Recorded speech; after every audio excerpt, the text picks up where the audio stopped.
Chapter 4. Every Chautaukua should have a list somewhere of valuable things to remember that can be kept in some safe place for times of future need and inspiration. Details. And now, while the others are still snoring away, wasting this beautiful morning sunlight, well, to sort of fill time, what I have here is my list of valuable things to take on your next motorcycle trip across the Dakotas.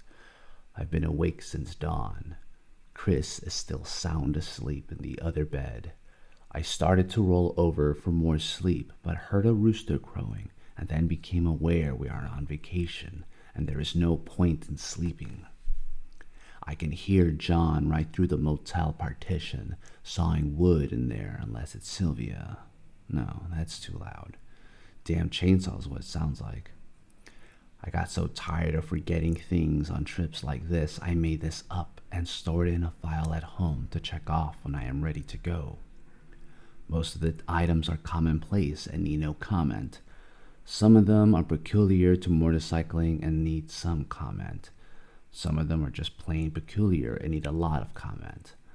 The list is divided into 4 parts: clothing, personal stuff, cooking, and camping gear and motorcycle stuff. The first part, clothing, is simple.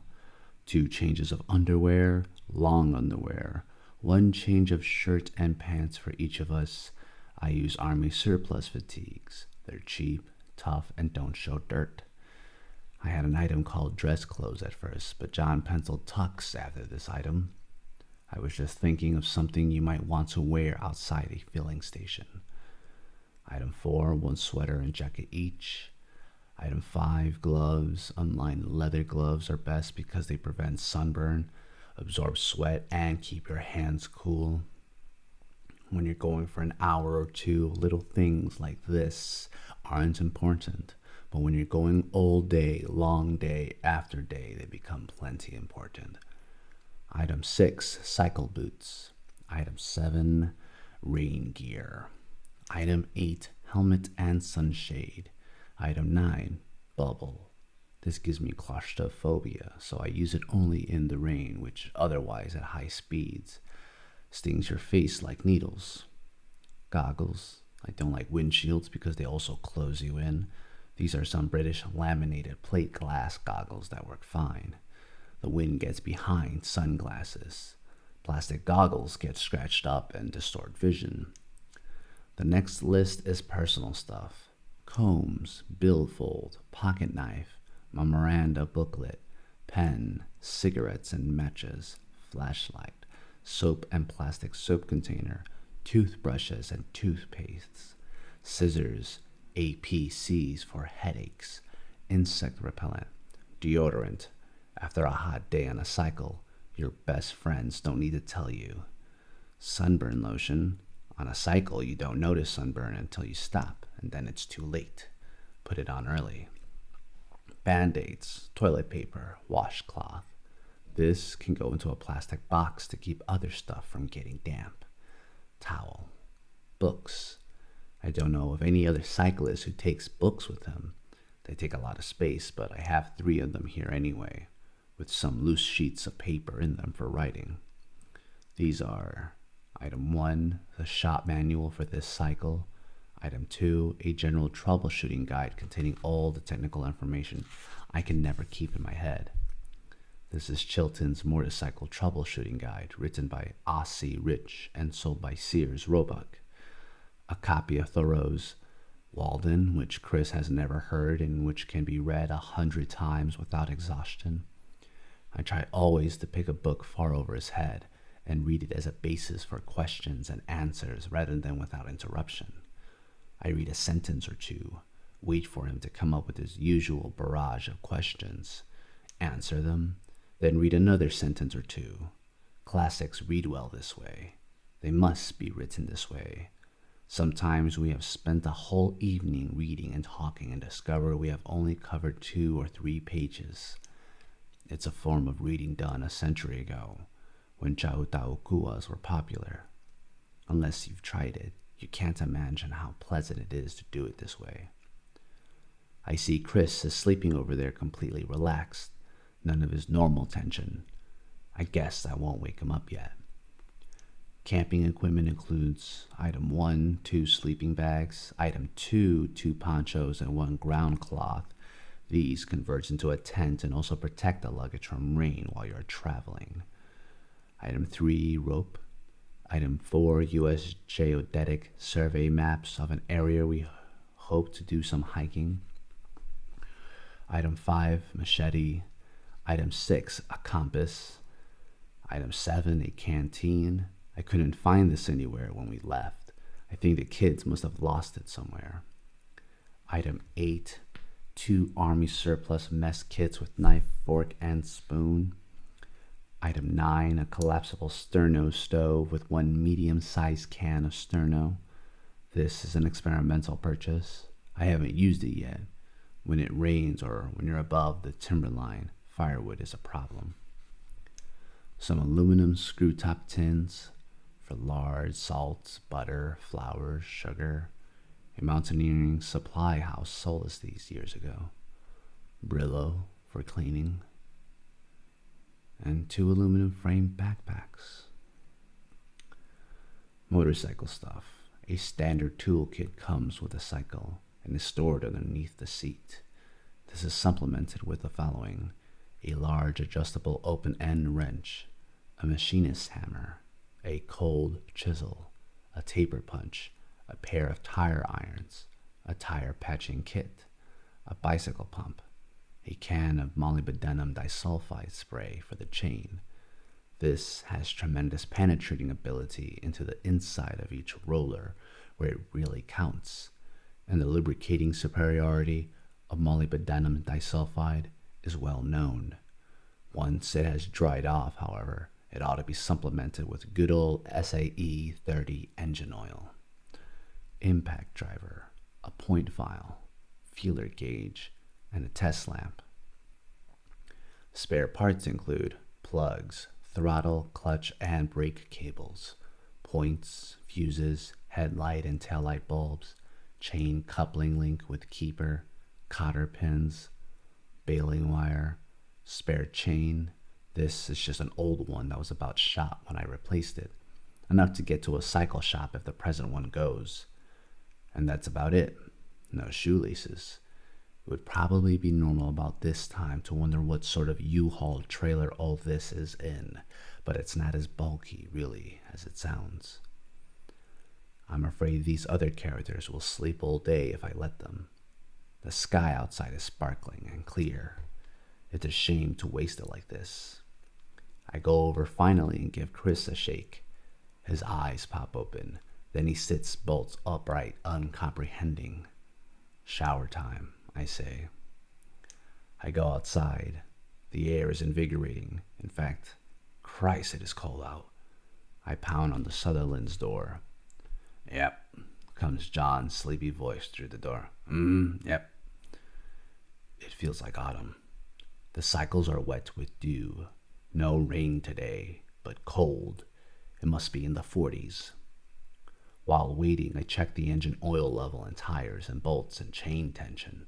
A little slack there, and I get out the toolkit and tighten it up. I'm really getting anxious to get going. I see that Chris dresses warmly, and we are packed and on the road, and it is definitely cold. Within minutes, all the heat of the warm clothing is drained out by the wind, and I am shivering with big shivers. Bracing. It ought to warm up as soon as the sun gets higher in the sky. About half an hour of this, and we'll be in Ellendale for breakfast. We should cover a lot of miles today on these straight roads. If it weren't so damn cold, this would be just gorgeous writing. Low-angled dawn sun striking what looks almost like frost covering these fields, but I guess it's just where. Dew, sparkling and kind of misty. Dawn shadows everywhere make it look less flat than yesterday. All to ourselves. Nobody's even up yet, it looks like. My watch says 6:30. The old glove above it looks like it's got frost on it, but I guess it's just residues from the soaking last night. Good old beat-up gloves. They are so stiff now from the cold I can hardly straighten my hand out. I talked yesterday about caring. I care about these moldy old writing gloves. I smile at them flying through the breeze beside me because they have been there for so many years and are so old and so tired and so rotten there is something kind of humorous about them. They have become filled with oil and sweat and dirt and spattered bugs, and now when I set them down flat on the table, even when they are not cold, they won't stay flat. They've got a memory of their own. They cost only $3 and have been restitched so many times it is getting impossible to repair them. Yet I take a lot of time and pains to do it anyway because I can't imagine any new pair taking their place. That isn't practical, but practicality isn't the whole thing with gloves or with anything else. The machine itself receives some of the same feelings. With over 27,000 miles on it, it's getting to become something of an old high miler, an old timer, although there are plenty of older ones running. But over the miles, and I think most cyclists will agree with this, you pick up certain feelings about an individual machine that are unique for that one individual machine and no other. A friend who owns a cycle of the same make, model, and even same year brought his over for repair, and when I test rode it afterwards, it was hard to believe it had come from the same factory years ago. You could see that long ago it had settled into its own kind of feel and ride and sound, completely different from mine. No worse, but different. I suppose you could call that a personality. Each machine has its own unique personality, which probably could be defined as the intuitive sum total of everything you know and feel about it. This personality constantly changes, usually for the worse, but sometimes surprisingly for the better, and it is this personality that is the real object of motorcycle maintenance. The new ones start out as good-looking strangers and, depending on how they are treated, degenerate rapidly into bad-acting grouches or even cripples, or else turn into healthy, good-natured, long-lasting friends. This one, despite the murderous treatment it got at the hands of those alleged mechanics, seems to have recovered and have been requiring fewer and fewer repairs as time goes on. There it is, Allendale. A water tower, groves of trees and buildings among them in the morning sunlight. I've just given in to the shivering which had been almost continuous the whole trip. The watch says 7:15. A few minutes later, we park by some old brick buildings. I turn to John and Sylvia, who have pulled up behind us. That was cold, I say. They just stare at me, fish-eyed. Bracing? What? I say. No answer. I wait until they are completely off, then see that John is trying to untie all their luggage. He is having trouble with the knot. He gives up, and we all move toward the restaurant. I try again. I'm walking backward in front of them toward the restaurant, feeling a little manic from the ride. Ranging my hands and laughing.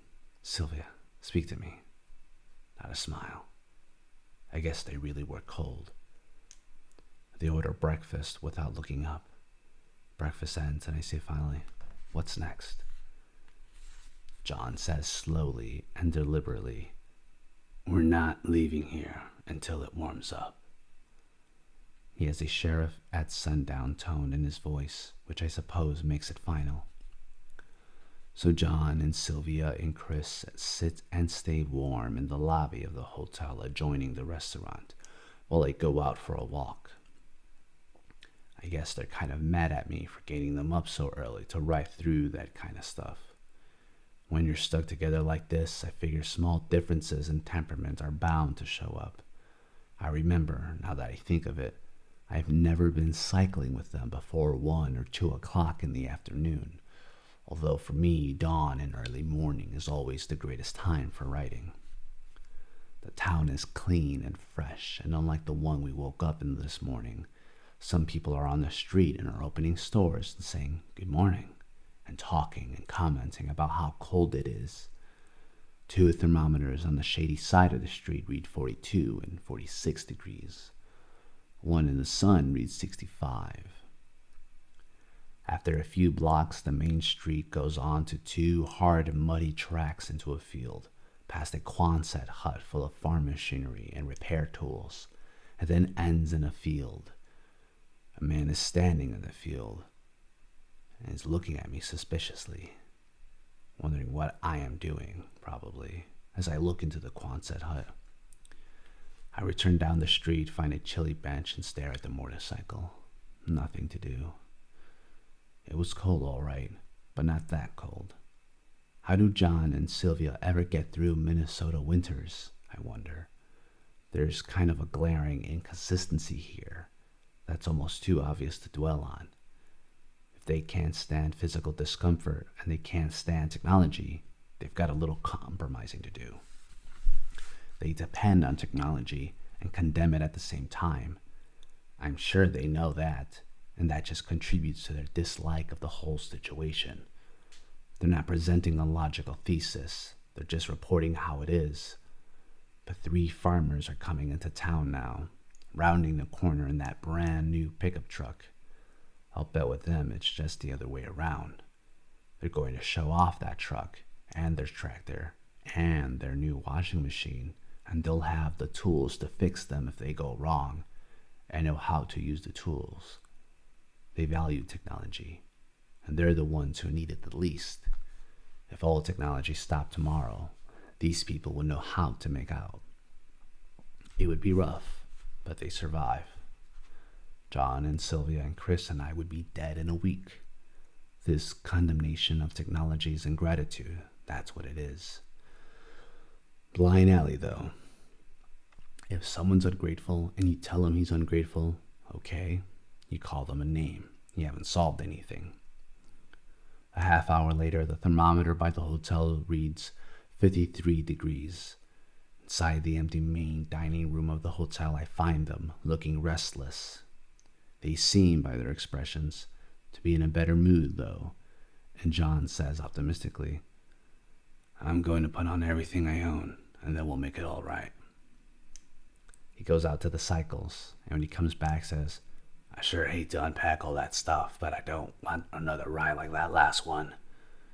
He says it is freezing in the men's room, and since there is no one else in the dining room, he crosses behind a table back from where we are sitting, and I am sitting at the table talking to Sylvia, and then I look over, and there is John, all decked out in a full length of pale blue long underwear. He is smirking from ear to ear at how silly he looks. I stare at his glasses lying on the table for a moment, and then say to Sylvia, "You know, just a moment ago we were sitting here talking to Clark Kent. See, there's his glasses, and now all of a sudden, Lois, do you suppose..." John howls, "Chicken man!" He glides over the varnished lobby floor like a skater, does a handspring, then glides back. He raises one arm over his head, and then crouches as if ready, starting for the sky. "I'm ready, here I go." He shakes his head sadly. "Geez, I hate to bust through that nice ceiling, but my x-ray vision tells me somebody's in trouble." Chris is giggling. "We'll all be in trouble if you don't get some clothes on," Sylvia says. John laughs. "An exposer, eh? The Ellendale Revealer." He struts around some more, then begins to put his clothes on over the underwear. He says, "Oh, no, they wouldn't do that. Chicken Man and the police have an understanding. They know who's on the side of law and order and justice and decency and fair play for everyone." When we hit the highway again, it is still chilly, but not like it was. We pass through a number of towns, and gradually, almost imperceptibly, the sun warms us up, and my feelings warm up with it. The tired feeling wears off completely, and the wind and sun feel good now, making it real. It's happening, just from the warming of the sun. The road and green prairie farmland and buffeting wind coming together, and soon it is nothing but beautiful warmth and wind and speed and sun down the empty road.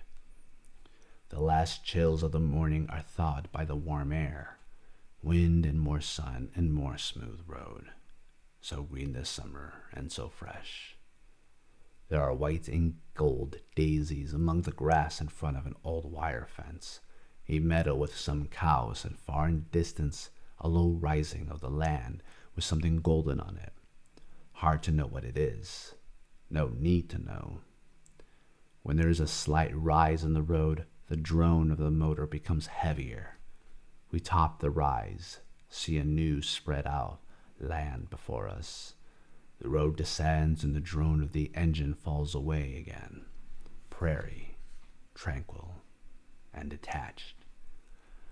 Later, when we stop, Sylvia has tears in her eyes from the wind, and she stretches out her arms and says, "It's so beautiful.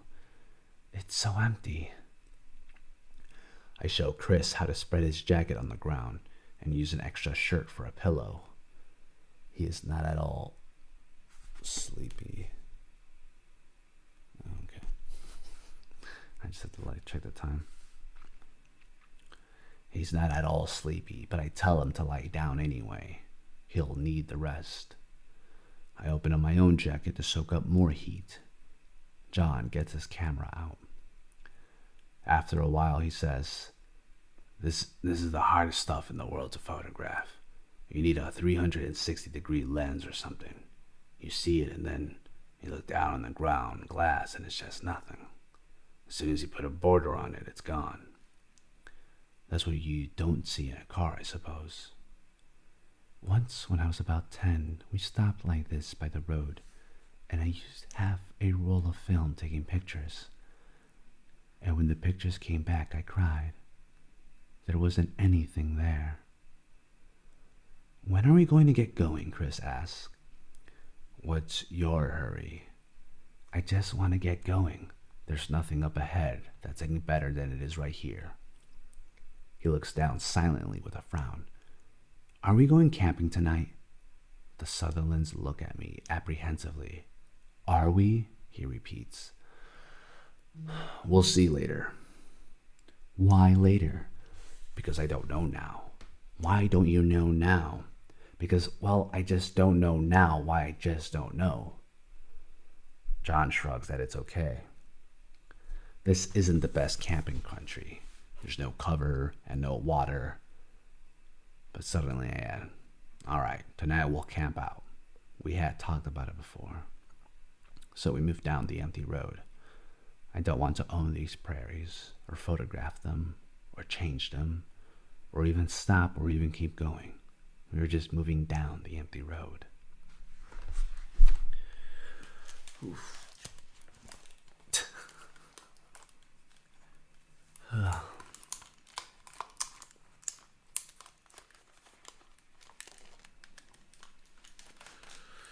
Yeah, it's getting a little hot in that hat. It's a trucker hat. Chapter 5. The flatness of the prairie disappears and a deep undulation of the earth begins. Fences are rarer and the greenness has become paler, all signs that we approach the high plains. We stop for gas at Hogg and ask if there's any way to get across the Missouri between Bismarck and Mobridge. The attendant doesn't know of any. It is hot now, and John and Sylvia go somewhere to get their long underwear off. The motorcycle gets a change of oil and chain lubrication. Chris watches everything I do, but with some impatience. Not a good sign. My eyes hurt. From what? From the wind. We'll look for some goggles. All of us go in a shop for coffee and rolls. Everything is different except one another, so we look around rather than talk, catching fragments of conversation among people who seem to know each other and are glancing at us because we're new.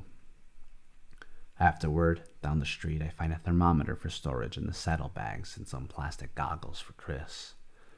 The hardware man doesn't know of any short route across the Missouri either. John and I study the map. I had hoped we might find an unofficial ferry boat crossing or footbridge or something in the 90-mile stretch, but evidently there isn't any because there's not much to get on to the other side. It's all Indian reservation. We decide to head south to Mobridge and cross there. The road south is awful. choppy, narrow, bumpy concrete with a bad headwind going into the sun and big semis going the other way. These roller coaster hills speed them up on the downside and slow them up on the upside and prevent our seeing very far ahead, making passing nerve-wracking. The first one gave me a scare because I wasn't ready for it. Now I hold tight and brace for them. No danger, just a shockwave that hits you. It is hotter and drier. At Herod, John disappears for a drink while Sylvia, Chris, and I find some shade in a park and try to rest. It isn't restful. A change has taken place, and I don't quite know what it is. The streets of this town are broad, much broader than they need to be, and there's a pallor of dust in the air. Empty lots here and there between the buildings have weeds growing in them. The sheet metal equipment sheds and water tower are like those of previous towns, but more spread out. Everything is more run down and mechanical looking and sort of randomly located. Gradually, I see what it is. Nobody's concerned anymore about tidily conserving space. The land isn't available anymore. We are in a Western movie. We have lunch of hamburgers and malteds at an A&W place in Mobridge. Cruise down a heavily trafficked main street, and then there it is, at the bottom of the hill, the Missouri. All of that moving water is strange, banked by grass hills that hardly get any water at all. I turn around and glance at Chris, but he doesn't seem to be particularly interested in it. We coast down the hill, clunk onto the bridge, and across we go, watching the river through the girders moving by rhythmically, and then we are on the other side. We climb a long, long hill into another kind of country. The fences are really all gone now. No brush, no trees. The sweep of the hills is so great, John's motorcycle looks like an ant up ahead moving through the green slopes. Above the slopes, outcroppings of rocks stand out overhead at the tops of the bluffs. It all has a natural tidiness. If it were abandoned land, there would be a chewed-up, scruffy look, with chunks of old foundation concrete, scraps of painted sheet metal and wire, weeds that had gotten in where the sod was broken up for whatever little enterprise was intended. None of that here. Not kept up, just never messed up in the first place. It's just the way it always must have been. Reservation land. There's no friendly motorcycle mechanic on the other side of those rocks, and I'm wondering if we're ready for this. If anything goes wrong now, we're in real trouble. I check the engine temperature with my hand. It's reassuringly cool. I put in the clutch and let it coast for a second in order to hear it idling. Something sounds funny, and I do it again. It takes a while to figure out that it's not the engine at all. There's an echo from the bluff ahead that lingers after the throttle is closed. Funny, I do this 2 or 3 more times. Chris wonders what's wrong, and I have him listen to the echo. No comment from him. This old engine has a nickels and dimes sound to it, as if there were a lot of loose change flying around inside. Sounds awful, but it's just normal valve clutter. Once you get used to that sound and learn to expect it, you automatically hear any difference. If you don't hear any, that's good. I tried to get John interested in that sound once, but it was hopeless. All he heard was noise, and all he saw was the machine and me with greasy tools in my hands, nothing else. That didn't work. He didn't really see what was going on and was not interested enough to find out. He isn't so interested in what things mean as in what they are. That's quite important, that he sees the things this way. It took me a long time to see this difference, and it's important for the Chautauqua that I make this difference clear.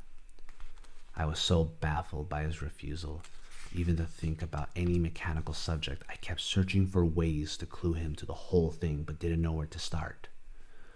I thought I would wait until something went wrong with his machine, and then I would help him fix it, and that way get him into it. but I goofed that one myself because I didn't understand this difference in the way he looked at things. His handlebars had started slipping. Not badly, he said, just a little when you shove hard on them. I warned him not to use his adjustable wrench on the tightening nuts. It was likely to damage the chrome and start small rust spots. He agreed to use my metric sockets and box ends. When he brought his motorcycle over, I got my wrenches out, but then noticed that no amount of tightening would stop the slippage because the ends of the collars were pinched shut. You're going to have to shim those out, I said. What's shim? It's a thin, flat strip of metal. You just slip it around the handlebar under the collar there, and it will open up the collar to where you can tighten it again. You use shims like that to make adjustments in all kinds of machines. Oh, he said. He was getting interested. Good. Where do you buy them? I've got some right here, I said gleefully, holding up a can of beer in my hand. He didn't understand for a moment, and then he said, What, the can? Sure, best shim stock in the world. I thought this was pretty clever myself. Save him a trip to God knows where to get shim stock. Save him time, save him money. But to my surprise, he didn't see the cleverness of this at all. In fact, he got noticeably haughty about the whole thing. Pretty soon he was dodging and filling with all kinds of excuses, and before I realized what his real attitude was, we had decided not to fix the handlebars after all. As far as I know, those handlebars are still loose, and I believe now that he was actually offended at the time. I had the nerve to propose repair of his new $1,800 BMW, the pride of a half-century of German mechanical finesse, with a piece of old beer can. Ach du Lieber. Since then, we have had very few conversations about motorcycle maintenance, and now that I think of it, none. You push it any further and suddenly you are angry without knowing why. I should say, to explain this, that beer can aluminum is soft and sticky as metals go, perfect for the application.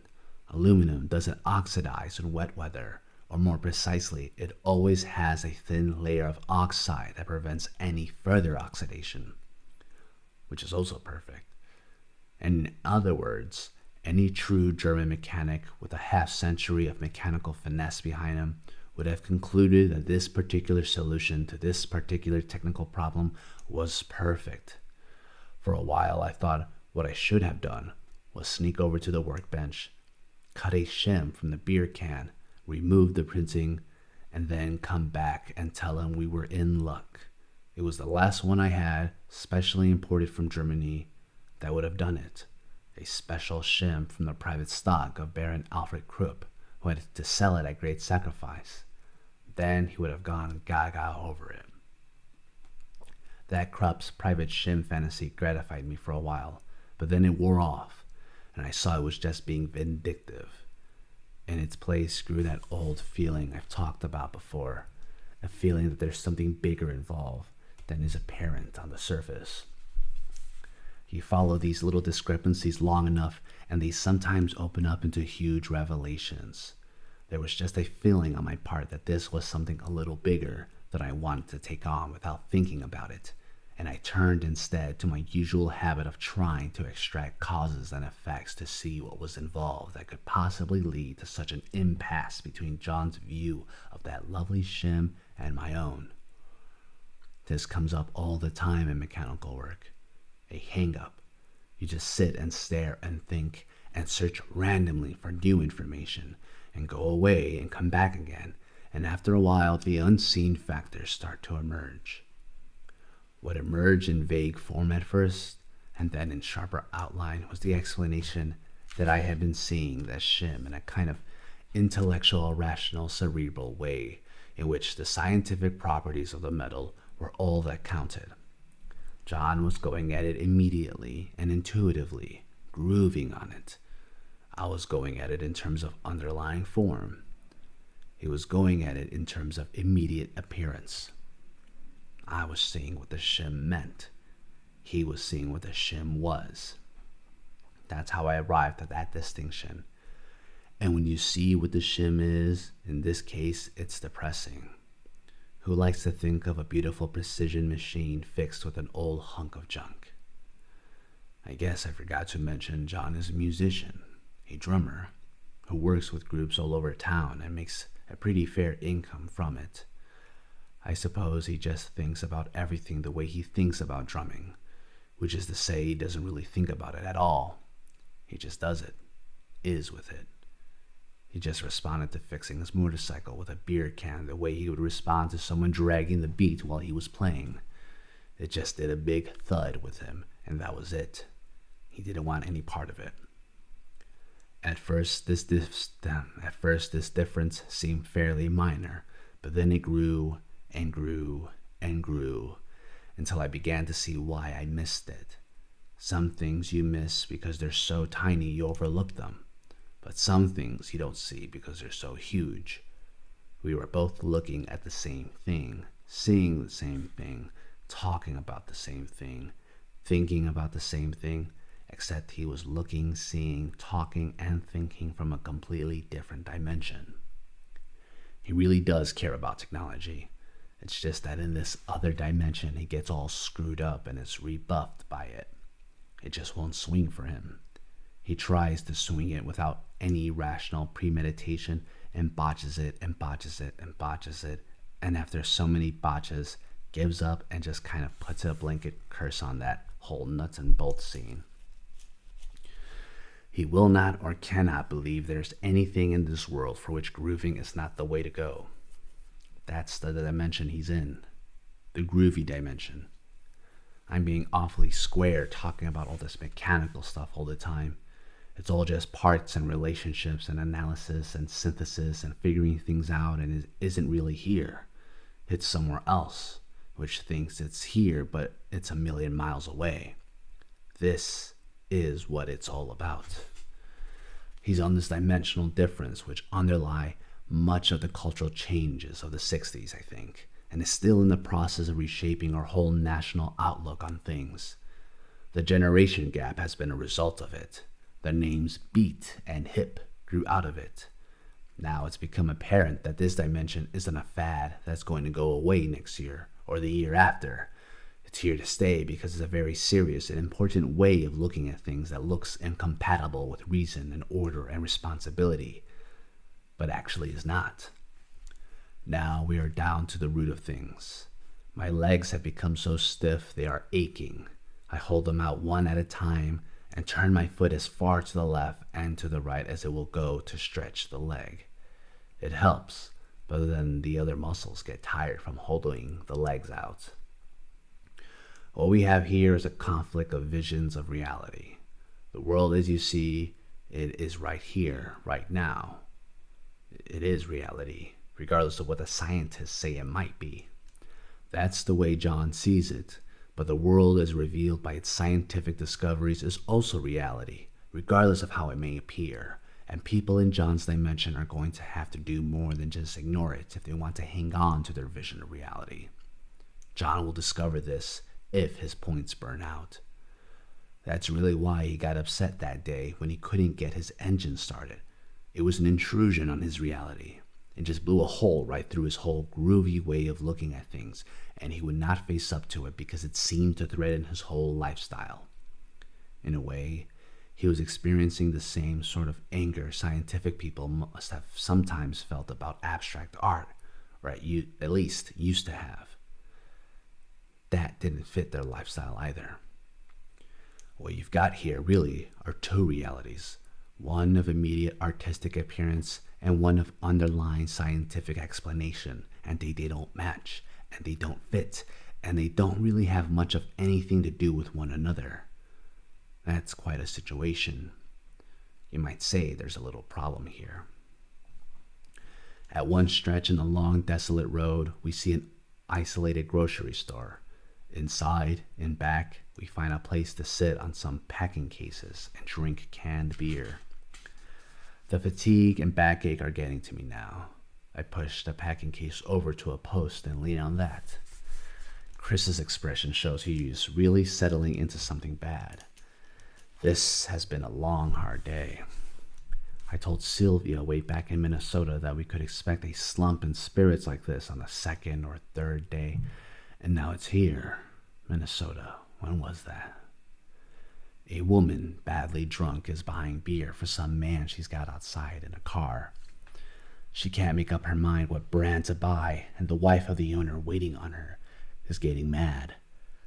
She still can't decide, but then sees us and weaves over and asks if we own the motorcycles. We nod yes. Then she wants a ride on one. I move back and let John handle this. He puts her off graciously, but she comes back again and again, offering him $1 for a ride. I make some jokes about it, but they're not funny, and just add to the depression. We get out and back into the brown hills and heat again. By the time we reach Lemon, we are really aching tired. At a bar, we hear about a campground to the south. John wants to camp in a park in the middle of Lemon, a comment that sounds strange and angers Chris greatly. I'm more tired now than I can remember having been in a very long time. The others too, but we drag ourselves through a supermarket, pick up whatever groceries comes to mind, and with some difficulty pack them onto the cycles. The sun is so far down now, we're running out of light. It'll be dark in an hour. We can't seem to get moving. I wonder, are we dawdling or what? Come on, Chris, let's go, I say. Don't holler at me, I'm ready. We drive down a county road from Lemon, exhausted for what seems a long, long time, but can't be too long because the sun is still above the horizon. The campsite is deserted. Good, but there is less than a half hour of sun and no energy left. This is the hardest now. I try to get unpacked as fast as possible, but I'm so stupid with exhaustion I just set everything by the camp road without seeing what a bad spot it is. Then I see it is too windy. This is a high plains wind. It is semi-desert here, everything burned up and dry except for a lake, a large reservoir of some sort below us. The wind blows from the horizon across the lake and hits us with sharp gusts. It is already chilly. There are some scrubby pines back from the road about 20 yards, and I ask Chris to move the stuff around there. He doesn't do it. He wanders off down to the reservoir. I carry the gear over by myself. I see between trips that Sylvia is making a real effort at settling things up for cooking, but she's as tired as I am. The sun goes down. John has gathered wood, but it's too big and the wind is so gusty it's hard to start. It needs to be splintered into kindling. I go back and start up the cycle and ride it back over to shine the headlight on the stuff so that I can find the flashlight. I look through all the stuff, item by item, to find the flashlight. It takes a long time to realize I don't need the flashlight. I need the machete, which is in plain sight. By the time I get it back, John has got the fire going. I use the machete to hack up some of the larger pieces of wood. Chris reappears. He's got the flashlight. When are we going to eat? He complains. We're getting it fixed as fast as possible. Leave the flashlight here. He disappears again, taking the flashlight with him. The wind blows the fire so hard it doesn't reach up to cook the steaks. We try to fix up a shelter from the wind using large stones from the road, but it's too dark to see what we're doing. We bring both cycles over and catch the scene in a crossbeam of headlights. Peculiar light. Bits of ash blowing up from the fire suddenly glow bright white in it, then disappear in the wind. Bang! There's a loud explosion behind us. Then I hear Chris giggling. Sylvia is upset. I found some firecrackers, Chris says. I catch my anger in time and say to him coldly, It's time to eat now. I need some matches. Sit down and eat. Give me some matches first. Sit down and eat. He sits down, and I try to eat the steak with my army mess knife, but it is too tough, and so I get out a hunting knife and use it instead. The light from the motorcycle headlight is full upon me so that the knife, when it goes down into the mess gear, is in full shadow, and I can't see where it's going. Chris says he can't cut his either, and I pass my knife to him. While reaching for it, he dumps everything onto the tarp. No one says a word. I'm not angry that he spilled it. I'm angry that now the tarp's going to be greasy the rest of the trip. Is there any more? Eat that. It just fell on the tarp. It's too dirty. Well, that's all there is. A wave of depression hits. I just want to go to sleep now. But he's angry, and I expect we're going to have one of his little scenes. I wait for it, and pretty soon it starts. I don't like the taste of this. Yes, that's rough, Chris. I don't like any of this. I don't like this camping at all. It was your idea, Sylvia says. You're the one who wanted to go camping. She shouldn't have said that, but there's no way she can know. You take his bait, and he'll feed you another one, and then another, until you finally hit him, which is what he really wants. I don't care. Well, you ought to. Well, I don't. An explosion point is very near. Sylvia and John look at me, but I remain deadpan. I'm sorry about this, but there's nothing I can do right now. Any argument will just worsen things. I'm not hungry. No one answers. My stomach hurts. The explosion is avoided when Chris turns and walks away in the darkness. We finish eating. I help Sylvia clean up, and then we sit around for a while. We turn the cycle lights off to conserve the batteries, and because the light from them is ugly anyway. The wind has died down some, and there's a little light from the fire. After a while, my eyes become accustomed to it. The food and anger have taken off some of the sleepiness. Chris doesn't return. Do you suppose he's just punishing? Sylvia asks. I suppose, although it doesn't sound quite right. I think about it and add, that's a child psychology term. Contacts I dislike. Let's just say he's being a complete bastard. John laughs a little. Anyway, it was a good supper. I'm sorry he had to act up like this. Oh, that's all right. I'm just sorry he won't get anything to eat. It won't hurt him. You don't suppose he'll get lost out there? No. He'll holler if he is. Now that he has gone and we have nothing to do, I become more aware of the space all around us. There's not a sound anywhere. Lone prairie. Sylvia says, do you suppose he really has stomach pains? Yes, I say, somewhat dogmatically. I'm sorry to see the subject continued, but they deserve a better explanation than they're getting. They probably sense that there's more to it than they've heard. I'm sure he does, I finally say. He's been examined a half-dozen times for it. Once it was so bad we thought it was appendicitis. I remember we were on vacation up north. I just finished getting out an engineering proposal for a $5 million contract that just about did me in. That's a whole other world. No time and no patience and 600 pages of information to get out the door in 1 week, and I was about ready to kill 3 different people, and we thought we'd better head for the woods for a while. I can hardly remember what part of the woods we were in. I had it just spinning with engineering data, and anyway, Chris was just screaming. We couldn't touch him until I finally saw I was going to have to pick him up fast and get him to the hospital, and where that was, I'll never remember. But they found nothing. Nothing. No. But it happened again on other occasions, too. Don't they have any idea? Sylvia asked. This spring, they'll diagnose it as the beginning symptoms of mental illness. What? It's too dark to see Sylvia or John now, or even the outlines of the hills. I listen for sounds in the distance, but hear none. I don't know what to answer, and so say nothing.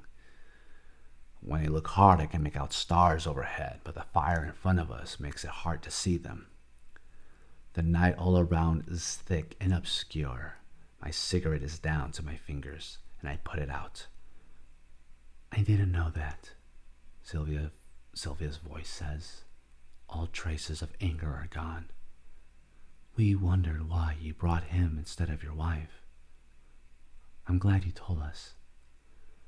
John shoved some of the unburned ends of the wood into the fire. What do you suppose the cause is? John's voice rasped, as if to cut it off, but I answer, I don't know. Causes and effects don't seem to fit. Causes and effects are a result of thought. I would think mental illness comes before thought. This doesn't make sense to them, I'm sure. It doesn't make much sense to me, and I'm too tired to try to think it out and give up. What do the psychiatrists think? Nothing. I stopped it. Stopped it? Yes. Is that good? I don't know. There's no rational reason I could think of for saying it's not good. Just a mental block of my own. I think about it and all the good reasons for it and make plans for an appointment and even look for the phone number and then the block hits and it's just like a door slams shut. That doesn't sound right. No one thinks so either.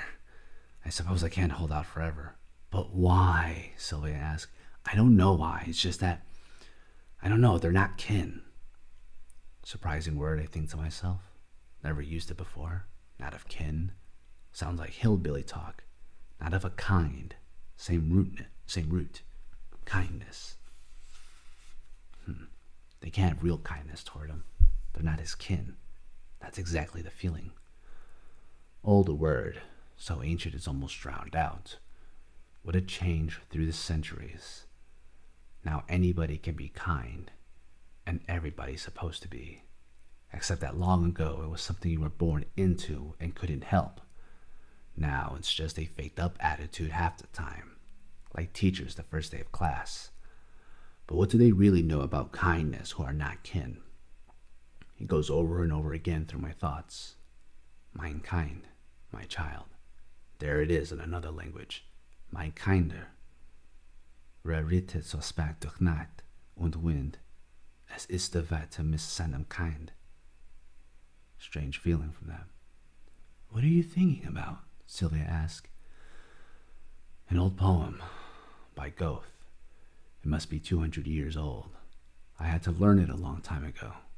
I don't know why I should remember it now, except the strange feelings comes back. How does it go? I try to recall. A man is riding along a beach at night, through the wind. It's a father with his son, whom he holds fast in his arm. He asks his son why he looks so pale, and the son replies, Father, don't you see the ghost? The father tried to reassure the boy it's only a bank of fog along the beach that he sees, and only the rustling of the leaves in the wind that he hears. But the son keeps saying it is the ghost, and the father writes harder and harder through the night. How does it end? In failure. Death of the child. The ghost wins. The wind blows light up from the coals, and I see Sylvia look at me startled. But that's another land and another time. Here, life is the end and ghosts have no meaning. I believe that. I believe in all of this, too, I say, looking out at the darkened prairie, although I'm not sure what it all means yet. I'm not sure much of anything these days. Maybe that's why I talk so much. The coals die lower and lower. We smoke our last cigarettes. Chris is off somewhere in the darkness, but I'm not going to shag after him. John is carefully silent, and Sylvia is silent, and suddenly we are all separate, all alone in our private universes, and there's no communication among us. We douse the fire and go back to the sleeping bags in the pines. I discover that this one tiny refuge of scrub pines where I have put the sleeping bags is also the refuge from the wind of millions of mosquitoes up from the reservoir. The mosquito repellent doesn't stop them at all. I crawl deep into the sleeping bag and make one little hole for breathing. I'm almost asleep when Chris finally shows up. There's a great big sand pile over there, he says, crunching around on the pine needles. Yes, get to sleep. You should see it. Will you come and see it tomorrow?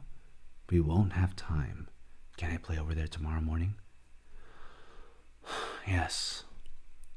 He makes interminable noises getting undressed and into the sleeping bag. He is in it. Then he rolls around. Then he is silent. Then rolls some more. Then he says, Dad? What? What was it like when you were a kid? Go to sleep, Chris. There are limits to what you can listen to. Later I hear a sharp inhaling of phlegm that tells me he has been crying, and though I'm exhausted, I don't sleep. A few words of consolation might have helped there. He was trying to be friendly, but the words weren't forthcoming for some reason. Consoling words are more for strangers, for hospitals, not kin. Little emotional band-aids like that aren't what he needs or what's sought. I don't know what he needs or what's sought. A gibbous moon comes up from the horizon beyond the pines, and by its slow, patient arc across the sky, I measure hour after hour of semi-sleep. Too much fatigue. The moon and strange dreams and sounds of mosquitoes and odd fragments of memory become jumbled and mixed in an unreal lost landscape in which the moon is shining and yet there is a bank of fog. And I am riding a horse. And Chris is with me. And the horse jumps over a small stream that runs through the sand toward the ocean somewhere beyond. And then that is broken. And then it appears. And in the fog there appears an intimation of a figure. It disappears when I look at it directly, but then reappears in the corner of my vision when I turn my glance. I am about to say something, to call to it, to recognize it, but then do not, knowing that to recognize it by any gesture or action is to give it a reality which it must not have. But it is a figure I recognized even though I do not let on. It is Phaedrus, evil spirit, insane, from a world without life or death. The figure fades and I hold panic down, tight, not rushing it, just letting it sink in, not believing it, not disbelieving it, but the hair crawls slowly on the back of my skull. He is calling Chris, is that it? Yes? And that concludes chapter 5, finally, for like the third time. Oh my god. Yeah, I think I probably read it faster by 10 minutes or so. Yeah, I think I got a little exasperated like midway through reading, or even just rereading it from the beginning. Because, yeah, I don't mind the reading, but obviously, understandably, after rereading the same thing 2 times and having to do it a third time, you would get a little annoyed by it, right? Anyway, thank you for listening. Thank you for watching. It's Friday right now, so I'm going to post it later, or when you see the video. I finished recording at 12:09 p.m. today, and now you see it at your leisure. And hopefully, yeah, I will be posting the re-recordings of the echoey, reverberated, lost streams over the weekend, and hopefully we'll be on point chapter for chapter by the time I get back to live streaming on Monday. So take care, guys. Hope you enjoyed it. Much peace and love. Enjoy the weekend. Bye-bye.